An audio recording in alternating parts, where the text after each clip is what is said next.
오디오북 꿀비 소리 책방 오영희 단편소설 촉탁소년.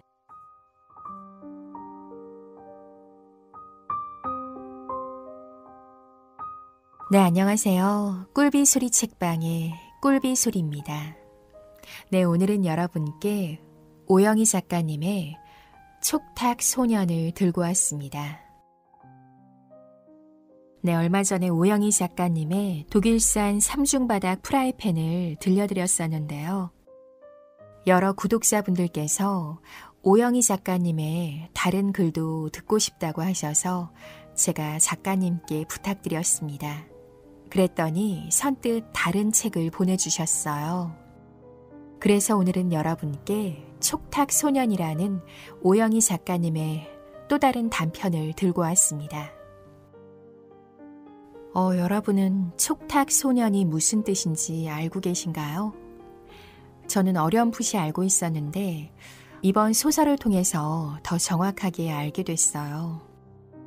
촉탁소년이란 말은 만 10세에서 14세 기준으로 죄를 지었지만 나이가 어려 처벌을 하지 않겠다고 면죄부를 주는 제도라고 해요. 책을 읽으면서 이 촉탁소년의 주위에는 왜 진정한 어른이 하나도 없을까? 왜 어른들이 이렇게 다 악할까? 라는 생각을 했어요. 이 소설 속 이야기가 실제 현실에서도 일어나고 있는 일인 것 같아 가슴이 아픕니다. 이 소년의 옆에 조금만 바른 생각을 하는 어른이 한 명이라도 있었으면 이 소년의 인생은 달라졌을까 하는 아쉬움으로 책을 덮었습니다. 여러분은 어떤 생각을 하실지 궁금하네요. 오늘도 즐거운 감상 되시고요. 구독, 좋아요, 알림, 댓글까지 부탁드립니다. 네, 그럼 오늘의 책 오영희 단편소설 촉탁소년 함께 감상하시죠.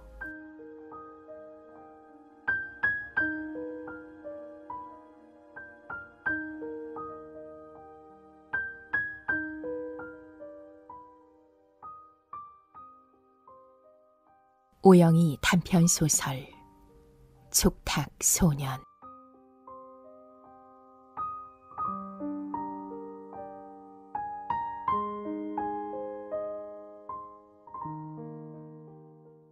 놀이터 미끄럼틀 꼭대기에서 내려다보면 세상이 좀 다르게 보일 줄 알았다. 푹신한 바닥재에 커다란 사각무늬도 좀 작아 보이고 고층 빌딩이 실비한 아랫동네도 훤히 내려다 보일 줄 알았다. 눈 아래 펼쳐지는 세상이 레고로 만든 도시처럼 작게 보일 것까지는 기대하지 않았지만 유아용 미끄럼틀에 계단을 밟고 올라오는 동안 그래도 조금은 달라 보이는 뭔가가 있을 거라 생각했다. 그런데 똑같다. 새로 지은 아파트라더니 놀이터엔 유치한 노란색의 플라스틱 미끄럼틀과 달랑 2개 매달린 그네, 짙은 빨강의 시소, 그리고 그 옆에 긴 벤치 하나가 전부다. 올봄 중학교에 입학하기 전까지 다녔던 초등학교 운동장 한 구석에도 놀이터가 있었는데 미끄럼틀이 있었는지는 생각이 잘 나지 않는다. 놀이터 바닥을 푹신한 우레탄으로 바꾼 뒤부터 거기서 놀았던 기억은 없다. 12월로 들어선 토요일 늦은 오후. 낯선 아파트에 미끄럼틀 꼭대기에 앉아있자니 춥다.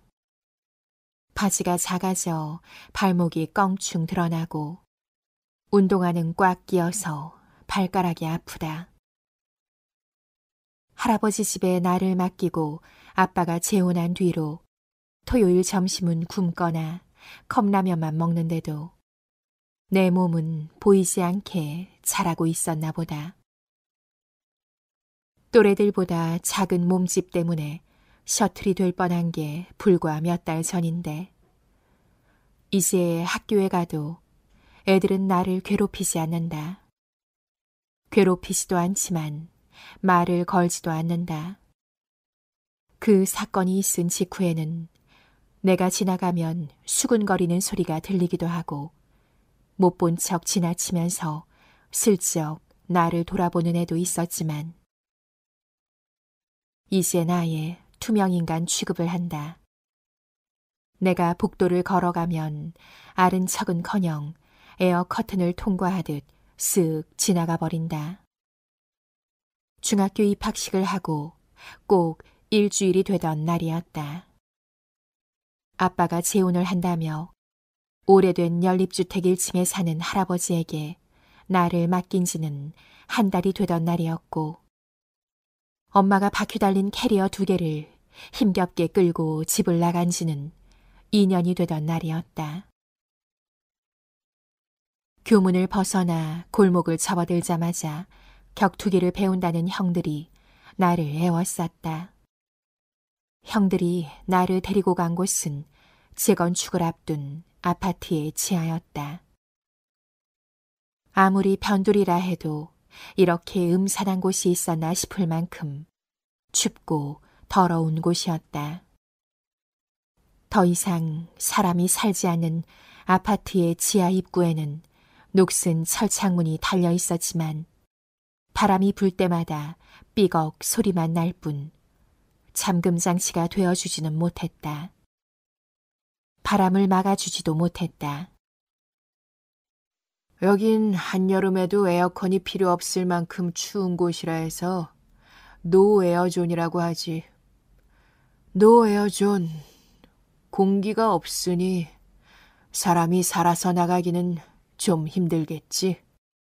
투톤 염색을 한 건지 표백한 머리가 길어서 2가지 색이 된 건지 알 수 없는 헤어스타일의 형 한 명이 말했다. 말이 끝나자마자 그 옆에 있던 형이 설명을 덧붙이듯 이야기를 이어나갔다. 노에어존에 온 걸 졸라 환영해. 그런데 너 혹시 쓰다 남은 돈 있으면 내놔봐. 구경 좀 하게. 나는 고개를 저으며 한 푼도 없다고 말했다. 정말 나는 돈이 없었다. 형들은 올해 입학생 중에 내 키가 제일 작을 거라며 작을수록 돈을 많이 갖고 다녀야 안전하다고 했다. 마음에 드는 액수를 내놓으면 무사할 수 있지만 그건 형들의 기분에 따라 달라질 수 있다고도 했다. 오늘은 기분이 좋아서 그냥 보내주는 대신 내일 점심시간에 2학년 일반으로 찾아와서 쓰다 남은 돈을 보여주는 게 좋을 거라며 찍 침을 뱉었다. 나는 무표정하게 알았다고 했다. 그러고는 아무렇지 않게 그들을 지나쳐 우범지대가 되어버린 아파트의 지하를 빠져나왔다. 느리지도 빠르지도 않게 평소의 걸음으로 계단을 올라와 녹슨 철창문을 삐걱하고 열었다. 등 뒤에서 조그만 게 쫄지도 않네. 라며 또 침 뱉는 소리가 들렸다. 다음 날 나는 2학년 일반으로 찾아갔다. 돈 대신 샤프 펜슬을 들고 갔다. 그리고 말없이 다가가 그 형의 눈을 찔렀다. 옆에 있던 다른 형이 내 멱살을 잡기에 팔뚝을 물고 놓아주지 않았더니 입안에 물컹한 살점이 씹혔다. 그게 다였다. 덕분에 우리 학교 2학년 중에 한 명은 왼쪽 눈을 실명했고 또 한 명은 전치 4주의 진단과 제법 큰 흉터를 팔에 지니게 됐다. 여전히 내 키는 전교에서 제일 작았지만 더 이상 나를 건드리는 형들은 없었다. 그리고 사건 조사를 하던 경찰은 내가 모르던 사실을 알려주었다. 촉탁 소년. 어렵고 이상한 말이었다. 만 10살부터 14살까지는 웬만큼 나쁜 짓을 해도 벌을 안 받는다는 뜻이라고 했다. 벌을 안 주는 대신 한 달에 2번 보호관찰관이 집에 와서 내가 학교를 잘 다니는지, 할아버지하고는 잘 지내는지 묻고 간다. 원래 표정이 없고 말도 없는 나는 관찰관이 뭘 묻든 얌전히 고개를 끄덕인다. 관찰관은 나만큼이나 표정을 지을 줄 모르는 할아버지와 몇 마디를 나누다가 5분도 되지 않아 돌아가고, 할아버지는 관찰관이 떠난 지 2시간이 되지 않아 술에 취한다. 취한 할아버지는 나를 때린다. 내 애미녀는 왜 너 같은 혹을 두고 내뺐냐고. 조선족이라기에 불쌍해서 걷어줬더니 혹덩어리는 여기 떼놓고 어딜 간 거냐고. 여자는 이 나라 년이나 저 나라 년이나 다 똑같고 늙은이나 젊은이나 다 나쁜 년이니 몽땅 한 구덩이에 쳐넣고 묻어버려야 한다며 고래고래 소리를 질렀다. 그럴 때면 나는 재빨리 집을 빠져나온다. 할아버지와 살면서 계절이 3번 바뀌는 동안 터득한 방법이었다. 할아버지가 술을 마시기 시작하면 무조건 나가야 하고, 어디선가 시간을 보내다가 할아버지가 잠이 들고 난 뒤 들어가야 한다. 그리고 난 다음 날이면 똑같이 표정도 말도 없는 할아버지와 나는 서로 보이지 않는 듯 각자 할 일을 했다. 오늘도 할아버지는 정여사와 함께 치킨을 시켜서 소주를 마실 것이고 거나하게 취할 것이다. 정여사가 나가기 전에 집에 들어갔다가는 또 턱이 돌아가도록 뺨을 맞을지도 모른다. 분위기나 깨는 혹덩어리 같은 놈. 인생에 득이 되지 않는 혹은 잘라 없애야 한다며 길길이 날뛸 것이다. 정여사가 할아버지 집으로 오는 토요일 오후만 되면 나는 갈 데가 없다. 갈 데가 없지만 어디든 가야 한다. 어디든 가 있다가 정여사가 나가고 할아버지가 기분 좋게 한숨 자고 일어나 9시 뉴스를 볼 때쯤 들어가야 한다. 토요일 오후 할아버지는 집을 치우고 샤워를 하고 정여사를 맞이할 준비를 끝내고 나서 내게 5,000원짜리 한 장을 내민다. 이걸로 저녁 사 먹고 놀다가 9시 지나거든 들어오너라. 나는 말없이 그 돈을 받아지고 집을 나와 PC방으로 간다. 3시간쯤 게임을 하면서 컵라면을 먹는다. 점심을 거른 채로 먹는 컵라면은 늘 양이 모자란다. 하지만 5,000원으로는 게임을 더 할 수도 다른 걸 더 먹을 수도 없어 PC방을 나온다. 그 다음은 다시 갈 데가 없어진다. 오늘 나는 아빠가 사는 아파트 놀이터로 왔다. PC방을 나와 갈 곳이 없기도 했지만 아빠가 어떻게 사는지 궁금했다. 그래서 갈 곳이 없는 토요일이나 일요일 가끔 버스를 타고 아빠네 세 가족이 사는 아파트 놀이터에 오곤 한다. 아빠와 재혼한 아줌마에게는 6살짜리 딸이 있다고 했다. 아빠는 할아버지에게 나를 맡기고 떠나면서 내게 여동생이 생겼다고 말했다. 동생이 생겼으니 의젓하게 행동하고 할아버지 말씀을 잘 들어야 한다며 짐을 부리듯 나를 밀어넣고 갔다. 나는 멀어져가는 아빠의 뒷모습을 보며 조그맣게 동생 하고 발음을 해보았다. 입술을 오므렸다가 펴며 동생, 동생. 혀끝에 살짝 바람이 일어나면서 휘파람 소리가 났다. 미끄럼틀에 올라앉아 아래만 내려다보고 있은지 한참이 지나자 놀이터 맞은편에서 아빠가 나타났다. 눈썹을 짙게 그린 아줌마랑 머리를 올려 묶은 여자애가 아빠와 함께 아파트 공동 현관을 빠져나오고 있었다. 아줌마는 쉬지 않고 이야기를 하고 있고 아빠는 여자의 손을 잡고 주차장을 향해 걸어가고 있었다.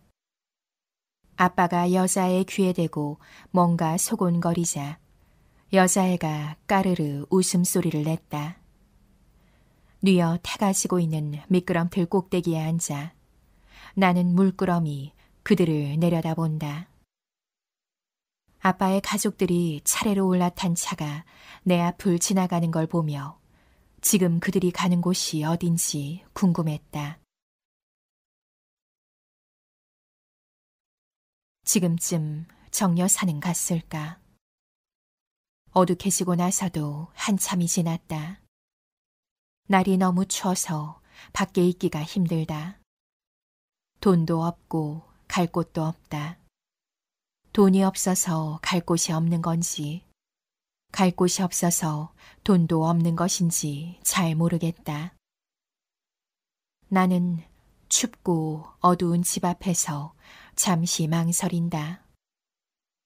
비번을 누르고 조용히 들어가야 하나? 초인종을 누르고 내가 들어간다는 걸 알려야 하나? 할아버지는 원칙이 없었다. 어떨 때는 눈치 없이 초인종을 눌렀다고 소리를 지르고 어떨 때는 쥐새끼처럼 숨어 들어와서 분위기를 깬다고 야단을 쳤다. 나는 비번 대신 초인종을 선택했다. 유난히 큰 소리로 초인종을 울리고 나서 한참이 지나 할아버지가 현관문을 열었다. 문이 열리자 정 여사가 불쑥 튀어나와 쌩 하고 집을 나간다. 집안 가득 술 냄새가 났다. 식탁에는 먹다 남은 치킨과 함께 벌건 양념이 묻은 휴지 조각과 소주병이 뒹굴고 있고 안방에는 이부자리가 흐트러져 있다. 다행히 할아버지의 기분이 나빠 보이지는 않는다.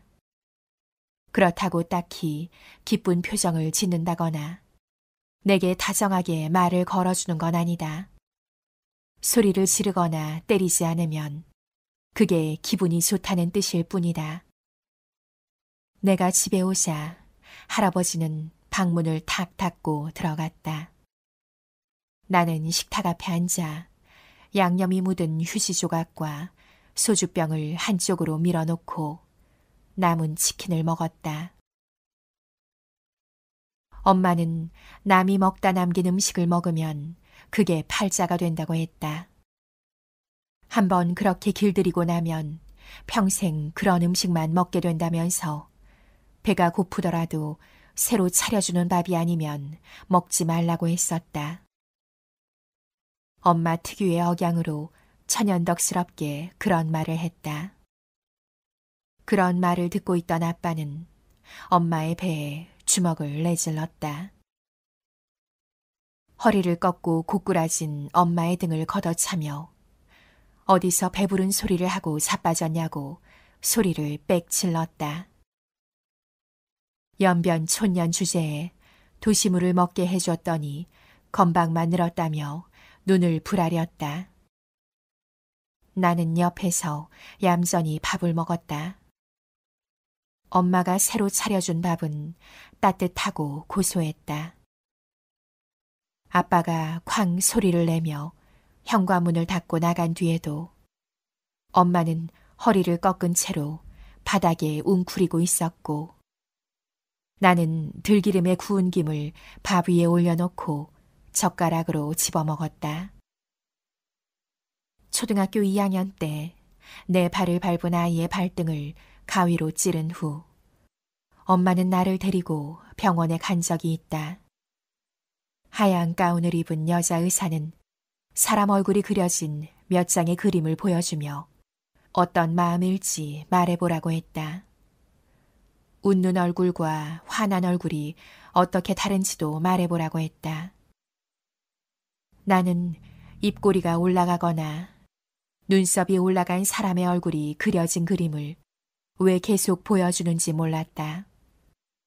다 그게 그거 같은데. 어떨 때 웃음이 나오고 어떨 때 눈물이 나는지 아느냐고 묻는 의사에게 짜증이 났지만 가만히 있었다. 나는 늘 가만히 있다. 자꾸 쓸데없는 걸 묻는 의사 옆에서 엄마는 또 왜 울고 있는지 궁금할 뿐이었다. 남이 울면 따라오는 버릇이 있던 엄마는 내가 울지 않아서 떠나버린 걸까? 엄마는 드라마의 주인공이 울어도 따라 울었고 누군가와 통화를 하면서도 곧잘 울었다. 엄마, 왜 울어? 라고 물으면 엄마 우는 거 아니야 하며 또 눈물을 흘렸다. 지금 엄마는 어디서 누구를 따라 울고 있을까? 내게도 자주 눈물을 흘리는 버릇이 있었다면 엄마는 나를 따라 울며 내 곁에 있었을까? 나는 왜 울지 않는 걸까? 나도 기쁜 얼굴과 슬픈 얼굴을 구분할 줄 알고 웃거나 화나는 표정을 짓고 가끔 울기도 했더라면 엄마가 떠나지 않았을까?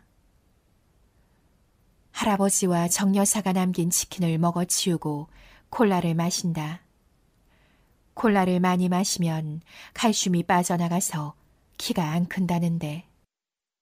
그래도 토요일 저녁마다 할아버지가 남긴 치킨과 함께 마시는 콜라를 포기할 수는 없다. 콜라캔을 들고 한꺼번에 마셔버리자 트림이 올라왔다. 기분이 좋았다. 나는 일부러 크게 트림을 하며 닭뼈와 휴지 조각과 소주병을 비닐봉지에 담는다. 분리수거를 해야 한다는 건 알지만 할아버지와 나는 쓰레기 봉지를 사느라 아까운 돈을 들이지 않는다. 아무 비닐봉지에나 담아서 골목 어디쯤 던져두면 며칠 지나지 않아 누군가 치워놓는다. 토요일 늦은 밤 나는 부스럭거리며 혼자만의 정찬을 마친다. 바깥에서 쌩 하고 바람 부는 소리가 들렸다. 내일부터 역대급 한파가 시작될 거라더니 바람 소리가 예사롭지 않다.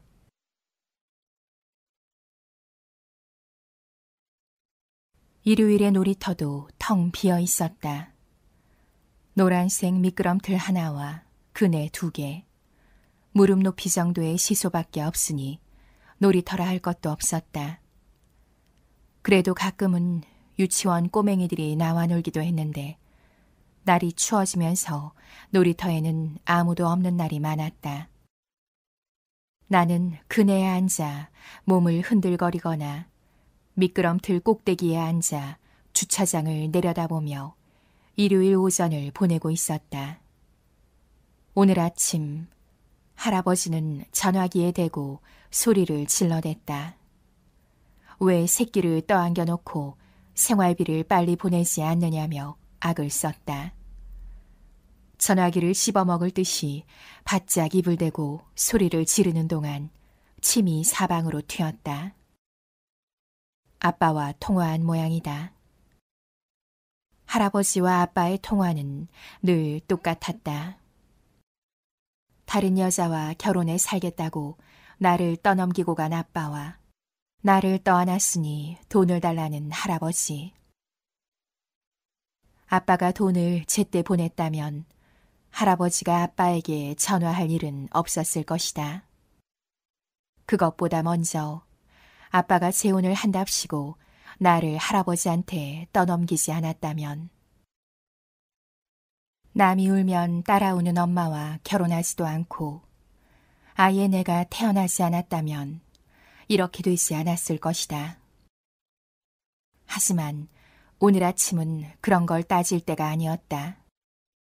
이럴 때 할아버지 눈앞에 얼쩡거리면 안 되겠다 싶어 나는 얼른 집을 빠져나왔다. 베트남전에 참전해 베트콩을 수없이 잡았다는 할아버지는 화가 나면 눈빛이 변했다. 눈빛이 변한 할아버지는 무조건 피해야 한다. 늦은 아침을 차려 먹다 말고 나는 조용히 신발을 꿰어 신고 집을 나왔다. 작아서 잘 들어가지 않는 운동화에 억지로 발을 집어넣다가 양말이라도 신고 나가야 하지 않을까 생각했지만 그냥 나와버렸다. 그나마 점퍼라도 들고 나왔으니 망정이지. 안 그랬다간 얼어 죽기 십상인 날씨였다. 그네에 앉아 웅크린 채 가만히 있자니 바지가 짧아져 드러난 발목은 아까부터 감각이 없다. 이러다 발목이 떨어져 나가도 아픈 걸 못 느끼는 건 아닐까 생각할 때쯤 불쑥 아빠네 가족이 나타났다. 아파트 공동 현관을 나와 주차장 쪽으로 걸어오는 그들의 모습은 어제와 똑같았다. 아줌마는 계속 얘기를 하고 있고 아빠는 여자의 손을 잡고 차를 향해 걷고 있고 여자애는 고개를 한껏 들고 아빠를 쳐다보고 있었다. 나는 천천히 그네에서 일어나 그들에게 다가갔다. 아빠는 흠칫 놀라더니 얼굴을 돌렸다. 아빠, 그동안 안녕하셨어요? 추워서 말이 잘 안 나왔지만 최대한 예의 바르게 인사를 했다. 아빠가 나를 외면하는 것과 달리 옆에 서 있던 아줌마는 내 위아래를 훑어보면서 입술을 삐죽거렸다. 그 순간 아빠 손을 잡고 있던 여자애가 말갛게 나를 올려다보며 말을 했다. 오빠 누구야? 여자애가 오빠라고 말하는 순간 나도 모르게 여자애의 얼굴을 빤히 쳐다봤다. 눈이 크고 속눈썹이 짙었다. 동생이라고 발음할 때 혀끝에서 살짝 바람 소리가 났던 기억이 떠올랐다. 나는 여자애에게 어디 가니? 라고 물었다. 여자애의 커다란 눈이 반달 모양으로 변하더니 우린 교회에 갈 거야 라고 했다. 교회에 가서 예배를 보고 나면 외식도 할 거라며 여자애는 아빠와 잡고 있던 손을 살짝 흔들었다. 좋겠네. 나는 아빠를 올려다보며 말했다. 아빠는 큼큼 괜히 헛기침을 하더니 여자의 손을 잡고 성큼 나를 지나쳐갔다. 나는 아빠네 식구들 뒤를 어기적 따라가며 슬그머니 아빠 옆에 붙어섰다. 혹시 나도 데리고 가면 안 되냐는 말은 하지 않았다. 대신 여자애가 그랬던 것처럼 뒷목을 확 꺾으며 아빠를 계속 올려다봤다. 아빠가 10,000원짜리 한 장을 쥐어주며 다른 데 가서 놀라고 했다. 나는 걸음을 멈추고 아빠의 가족이 멀어져가는 뒷모습을 쳐다봤다. 아빠 손을 잡고 가면서 여자애가 자꾸만 나를 돌아보며 말했다. 저 오빠 발 시리겠다. 추운데 양말도 안 신었네? PC방의 푹신한 의자에 몸을 기대자 졸음이 몰려왔다. 모니터에 띄워놓은 채팅창에서는 쉴 새 없이 욕이 오가고 머리 위로 눌러 쓴 헤드셋에서는 연신 굉음이 터져나오고 있는데도 자꾸 눈이 감겼다. 추운데 놀이터에 너무 오래 있어서 그런가 보다. PC방에 온 건 게임을 하고 싶어서가 아니라 추워서였다. 배가 고파서였는지는 모르겠다. 컵라면 건더기를 다 건져 먹고 국물까지 남김없이 마시고 나서 푹신한 의자에 몸을 기대는 순간부터 잠이 오기 시작했다. 하지만 비싼 돈 주고 잠만 잘 수는 없을 것 같아서 억지로 눈을 뜨고 새 아이템을 장착했다. 그래도 여전히 게임은 재미없었다. 알바 형이 나를 깨우는 소리에 눈을 떴다. 결국 잠이 들었던 모양이다. 따뜻하고 푹신한 의자에서 일어나기 싫었지만 나는 어기적거리며 카운터로 가서 계산을 했다. 아까운 돈을 PC방에서 다 써버릴 수는 없었다. 미간에 세로 주름 2가닥이 깊게 팬 알바 형에게 3시간의 게임비와 컵라면 값으로 할아버지가 준 5,000원을 내밀고 PC방을 나왔다. 아직 주머니에는 아빠가 준 10,000원짜리가 남아있었다. 든든했다. 바깥은 추웠고 나는 여전히 갈 곳이 없었다. 몸을 움직이지 않으면 더 추워질 것 같아서 무작정 걷기 시작했다. 걷다 보니 또 아빠네 아파트 놀이터였다. 아빠네 식구들은 교회에 가서 예배를 보고 외식을 했을까? 외식을 했다면 뭘 먹었을까? 플라스틱 그네 끝에 엉덩이를 걸치고 앉자 한기가 온 몸으로 퍼져 서 있을 때보다 더 추웠다. 얼떨결에 엉덩이를 뗐다가 마땅히 할 게 없어 다시 그네에 앉았다. 발목이 하얗게 드러났다. 양말을 신지 않은 내 발목을 보며 춥겠다고 하던 여자애가 떠올랐다. 여자애의 그 표정은 기쁜 걸까, 슬픈 걸까? 웃는 거였을까, 화를 내는 거였을까? 추위에 곱은 손에 입김을 불어가며 그네에 앉아있는데 아파트 입구로 아빠네 가족들이 들어서는 게 보인다. 아빠는 나를 발견하자마자 다짜고짜 다가와 내 정강이를 걷어찼다. 다른 데 가서 놀라고 했지? 나는 정강이를 붙잡으며 바닥에 주저앉았다. 순식간에 냉기가 엉덩이를 타고 올라와 온몸으로 퍼졌다. 아빠의 구둣발에 맞은 곳보다 얼어붙는 듯한 엉덩이가 더 얼얼했다. 눈썹을 짙게 그린 아줌마는 내가 주저앉아 있는 바로 옆을 지나가며 던지듯 한마디를 내뱉었다. 하여간 싹수 없는 것들은 잘해주면 나쁜 버릇부터 든다니까. 아빠와 아줌마는 여자애의 손을 낚아채듯 잡고는 공동 현관 안으로 빠르게 사라졌다. 놀란 눈으로 그 광경을 보고 있던 여자의 머리카락에서 돼지갈비 양념 냄새가 났다. 한겨울답지 않게 포근한 토요일이다. 일기예보에서는 오늘 저녁부터 이번 겨울 들어 가장 추운 날이 사나흘 계속될 거라 했는데 12월 중순의 토요일 오후 햇빛이 잘 드는 놀이터를 내리쬐는 볕에는 온기가 스며 있었다. 모처럼 포근한 주말이어서 그런지 놀이터에 놀러 나온 아이들이 보인다. 4-5살이나 됐을까.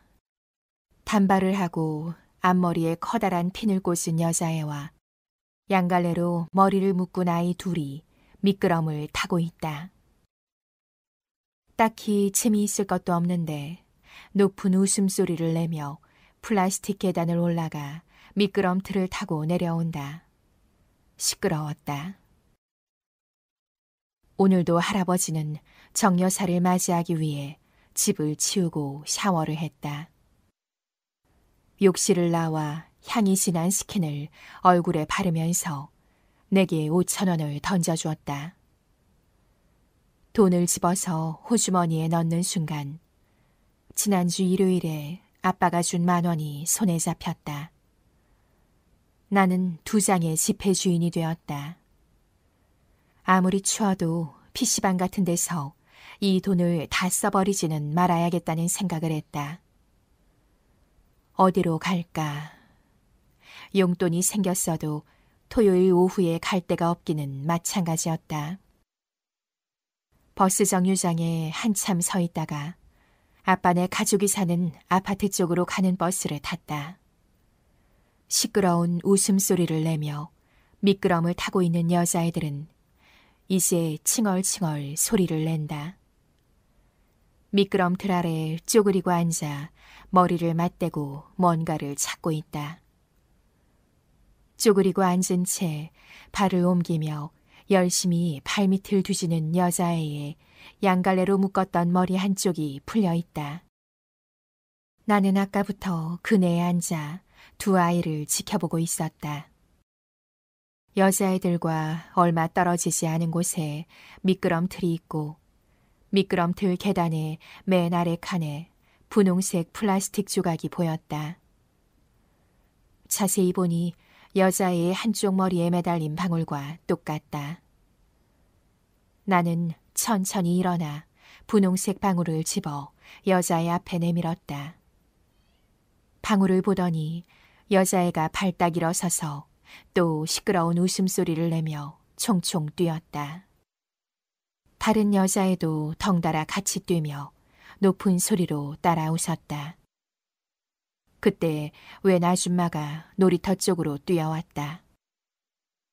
다짜고짜 두 아이 앞을 막아서서 짜릿한 눈초리로 나를 훑어봤다. 너 이 아파트에 사는 애 아니지? 남의 동네엔 왜 온 거야? 아줌마는 머리 한쪽이 풀린 여자의 여기저기를 살폈다. 그러더니 갑자기 나를 쏘아보며 말했다. 애들한테 너 이상한 짓 한 거 아니야? CCTV 보면 다 나오니까 솔직히 말해. 나는 아무 말도 하지 않고 그네에 가서 앉았다. 말은 하지 않았지만 화가 났다. 화가 날 때 표정을 어떻게 짓는지는 몰라도 아줌마의 눈을 찔러버리고 싶을 만큼 화가 났다. 이래서 할아버지가 화가 나면 눈빛이 변했던 건가 싶기도 하다. 내가 말도 표정도 없이 그네에 앉아 몸을 흔들자 아줌마는 한 손에 한 명씩 두 아이의 손목을 잡고 공동 현관 안으로 들어갔다. 아이들을 재촉해가며 빨리 걷느라 뒤뚱거리면서도 몇 번인가 뒤를 돌아봤다. 나는 가만히 앉아 있을 뿐인데 마치 내가 뒤를 따라가기라도 하는 것처럼. 여자애들이 집으로 들어가 버리자 놀이터는 정적에 휩싸인다. 아직도 해가 지려면 한참이 남았고 9시가 되려면 얼마나 더 기다려야 할지 모르겠다. 춥지 않아 다행이지만 토요일 오후에 이 지루한 시간을 어떻게 보내야 할지 알 수가 없었다. 그때였다. 아빠네 딸이 놀이터를 향해 걸어오고 있었다. 날이 따뜻해 그런지 애들이 자꾸 놀이터로 온다. 여자애는 그네 앞에 서더니 까만 눈을 깜빡이며 나를 올려다본다. 오빠, 오늘은 양말 신었네? 이제 맨날 양말 신고 다녀. 발 시리잖아. 아무 말도 하지 않는데 내 혀끝에서 바람 소리가 나는 것 같았다. 오빠, 그네 밀어줘. 나는 여자애가 시키는 대로 그네를 밀었다. 조그만 여자애 하나 앉았을 뿐인데 그네에 제법 무게가 실렸다. 혹시 애가 다칠까봐 최대한 살살 그네를 밀어줬다. 오빠, 저기 시소 타자. 나는 총총 뛰어가는 여자애를 따라 시소를 향해 갔다. 여자애가 잘 앉을 수 있게 시소 한쪽을 잡아주었더니 여자애는 달랑 올라앉으며 고마워. 라고 했다. 가지런하고 하얀 이가 보이고 한쪽 볼에 보조개가 패었다. 뭐라고 말을 해주고 싶은데 무슨 말을 해야 할지 몰라 가만히 있었다. 여자애가 엉덩방아를 찧을까봐 나는 발을 땅에 꼭 붙이고 힘 조절을 했다. 유아용 시소는 정규에서 키가 제일 작은 내 다리 길이보다 높지 않았다. 다행이었다. 시소가 올라갈 때마다 여자애가 높은 웃음소리를 냈다. 어린 여자애들은 다 이렇게 시끄러운 소리를 내는 걸까?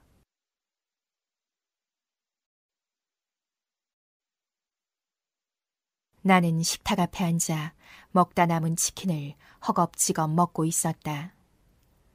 문을 닫고 들어간 할아버지의 방에서는 TV 소리가 새어나오고 저녁부터 갑자기 추워진 날씨 때문인지 틀어진 창틀이 흔들리면서 위협적인 바람 소리가 새어들어왔다.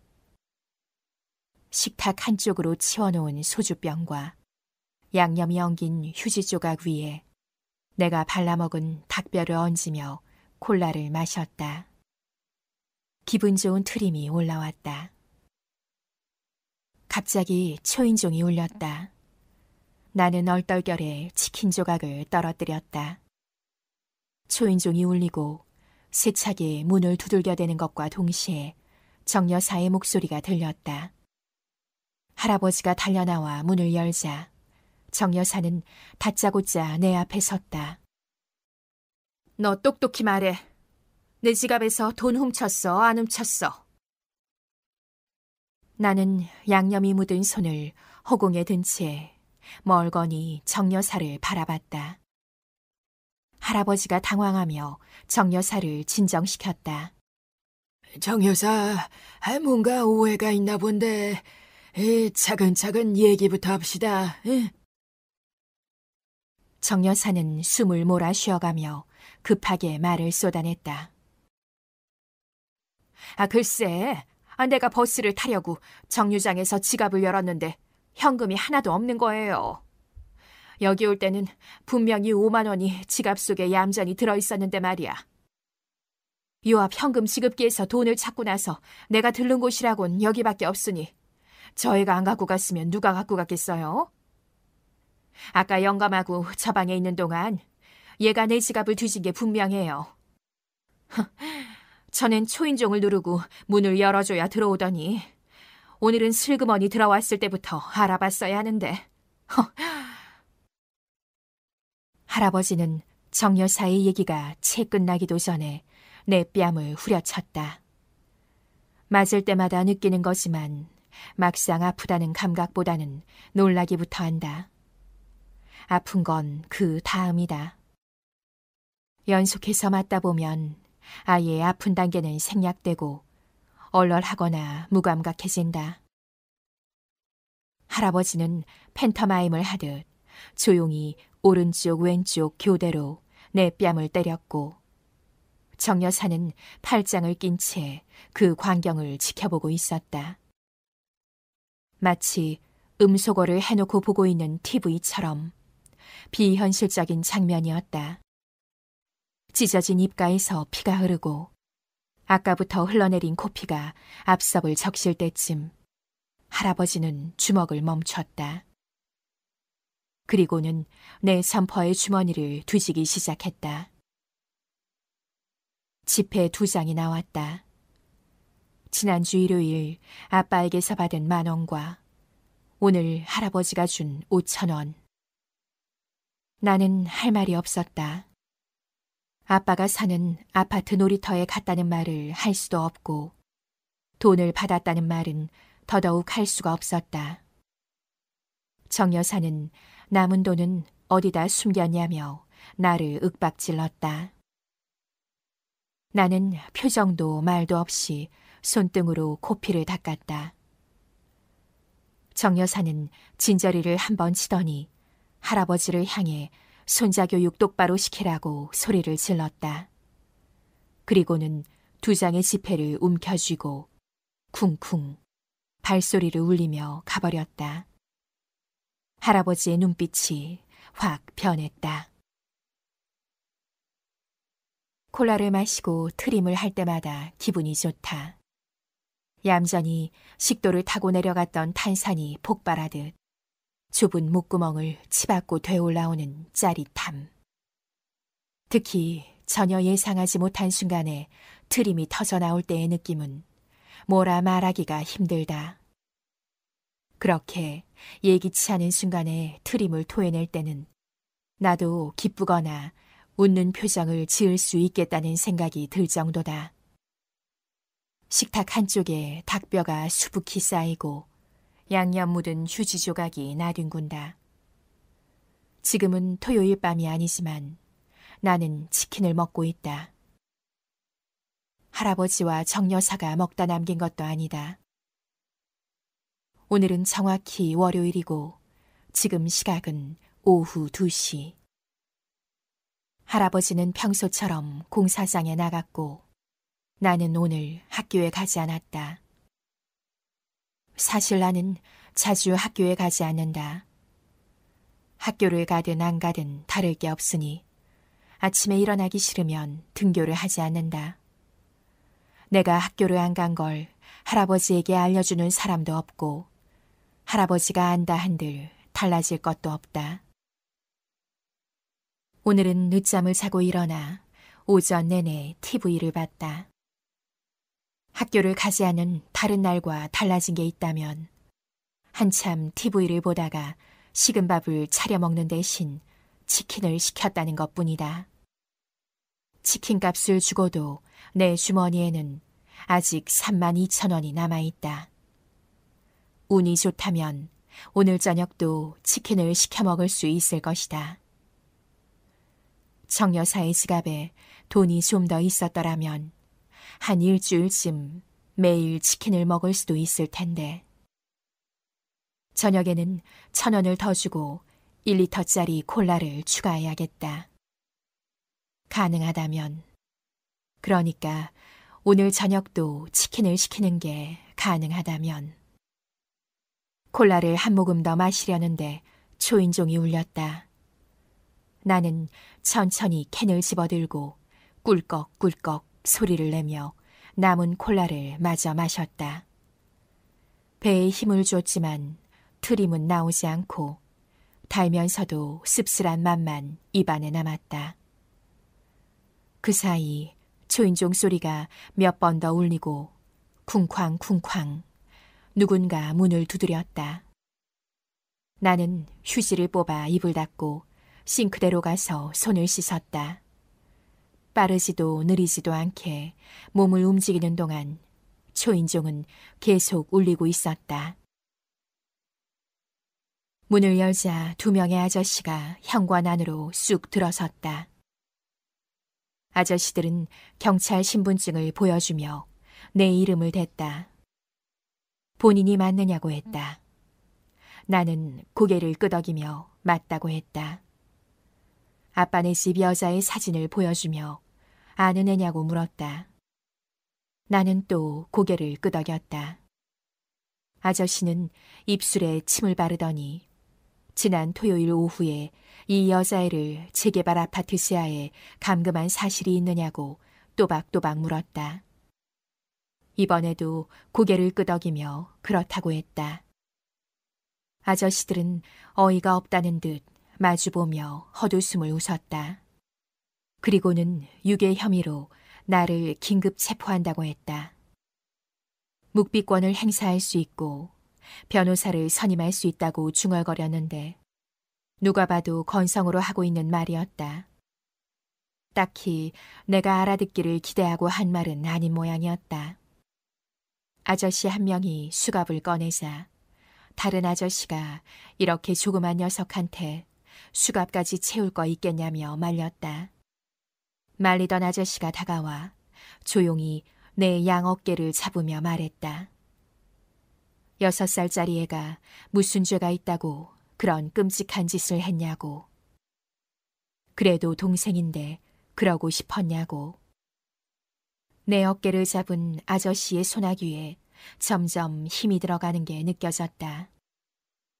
하필이면 그 추울 때 지하에 묶어놓고 이틀이나 방치하면서 애가 죽을지도 모른다는 생각은 안 해봤냐고. 도대체 왜 그랬냐고.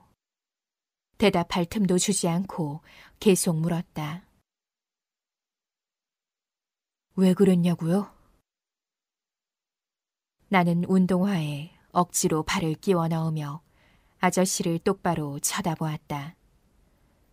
내 발보다 작아진 운동화는 신을 때마다 발가락이 아프다. 왜냐면 나는 촉탁 소년이거든요. 아직 14살이 되지 않아서 무슨 짓을 하든 다 용서해 준다면서요. 아저씨들은 순간 동작을 멈추고 동시에 나를 쳐다봤다. 아저씨, 내가 촉탁 소년이라 벌을 안 주는 건 감사해요. 벌도 못 받을 만큼 어리다고 봐주는 거잖아요. 정말 얼마나 감사한지 모르겠어요. 발이 아파왔다. 발가락이 제대로 펴지지 않아 발톱이 운동화 바닥에 닿을 때마다 조그맣게 신음소리가 나오려고 했다. 이렇게 작아져 버린 운동화를 다시 신을 때마다 내가 어떤 기분인지 이 아저씨들은 알까. 신발을 다 신고 일어서자 발톱이 빠질 듯이 아팠다. 그런데 말이에요, 아저씨. 벌을 안 주시는 건 정말 감사하지만 말이에요. 벌 받을 짓을 안 하게 좀 해주시면 안 돼요? 그렇게 말하는 내 얼굴에는 여전히 아무 표정도 없었다. 슬프거나 화나는 표정을 지어보려 했지만 잘 되지 않았다. 내게 표정을 어떻게 짓는지 가르쳐주는 사람이 딱 한 명이라도 있었더라면 어땠을까 생각하며 아저씨들을 따라 집을 나섰다. 나를 내보낸 낡은 연립의 철문이 철컥 닫혔다.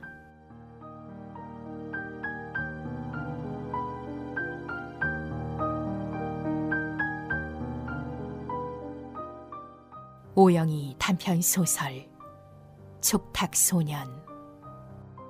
오디오북 꿀비 소리 책방.